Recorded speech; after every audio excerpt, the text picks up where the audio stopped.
જય શ્રી કૃષ્ણ મિત્રો, હું છું ચિરાગી પટેલ. વી આર ક્રેઝી ચેનલમાં તમારું સ્વાગત કરું છું. આજે તમને હું આલુ પરોઠાની લોટ બાંધ્યા વગર કેવી રીતે બનાવવા એની રેસીપી શેર કરવાની છું. તો એના માટે આપણે શું જોશે તે ફટાફટ જોઈ લઈએ. તો એના માટે આપણે અહીંયા બટેકા લઈ લીધા છે, જે આપણી મેઇન વસ્તુ છે. આ બટેકા વજનમાં 300 થી 450 ગ્રામ જેટલા છે અને આપણે નંગમાં જોઈએ તો 6 નંગ જેટલા મીડિયમ સાઇઝના બટેકા છે. તમારી જે ક્વોન્ટિટીમાં બનાવવા હોય આલુ પરોઠા એટલા તમારે બટેકા લેવાના છે. તો હવે આપણે આ બટેકાને સૌથી પહેલાં બાફી લીધેલા છે અને બાફીને થોડાક ઠંડા થયા પછી એને આ રીતના ફોલીને ઉપરની છાલ ઉતારીને એને આ રીતના મેશ કરી લીધેલા છે. આ આપણું પહેલું સ્ટેપ છે.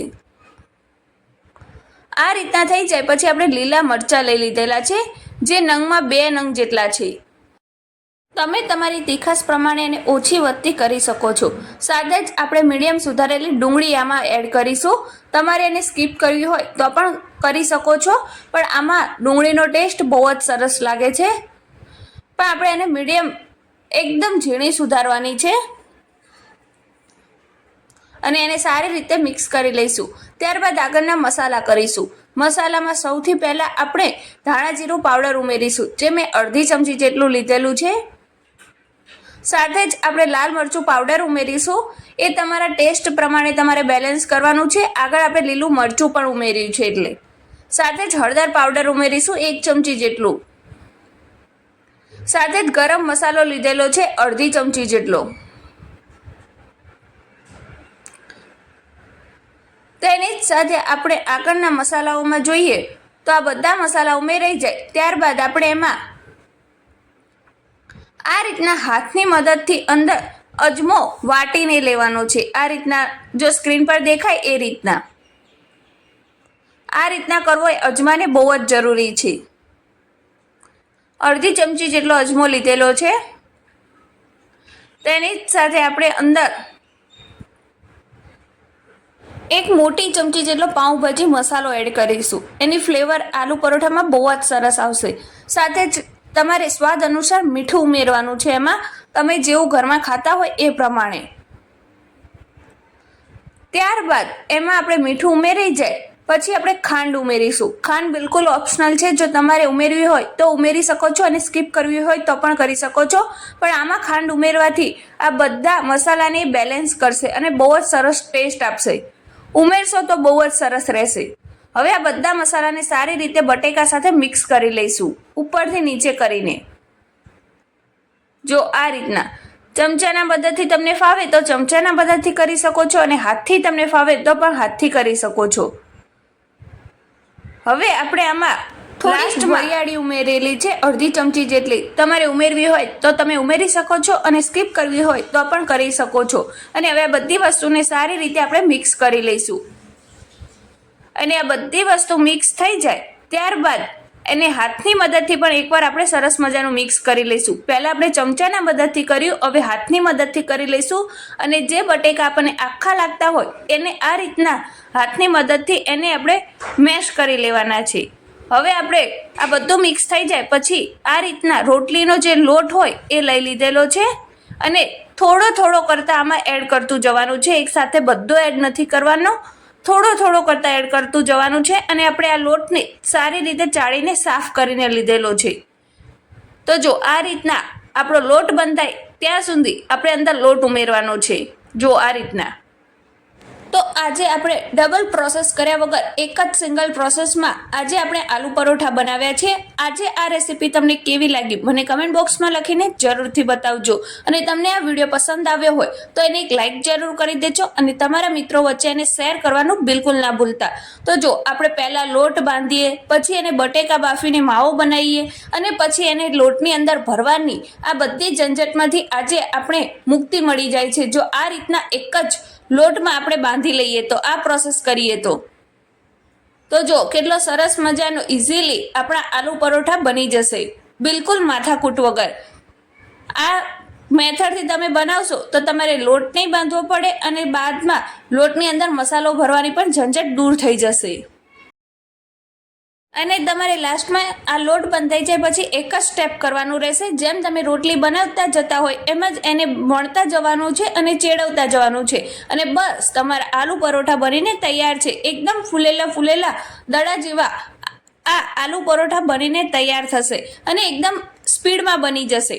તો જો આપણે રોટલીનો લોટ લીધો તો એમાંથી આપણે અત્યારે 2.5 કપ જેટલો લોટ વપરાયો છે. અને જો આ રીતના આપણું બાઇન્ડિંગ આવી ગયું છે. આ રીતનું બાઇન્ડિંગ હોવું જોઈએ આપણા લોટનું. અને હવે લાસ્ટમાં થોડુંક તેલ ઉમેરી દઈશું અને એને સારી રીતે મસળી લઈશું. જો આ રીતના. તો જો કેટલો સરસ મજાનો આપણો લોટ બંધાઈ ગયો છે. આ રીતના આપણો લોટ હોવો જોઈએ, એકદમ નરમ પણ નહીં અને એકદમ કાઠો પણ નહીં, એ રીતનો.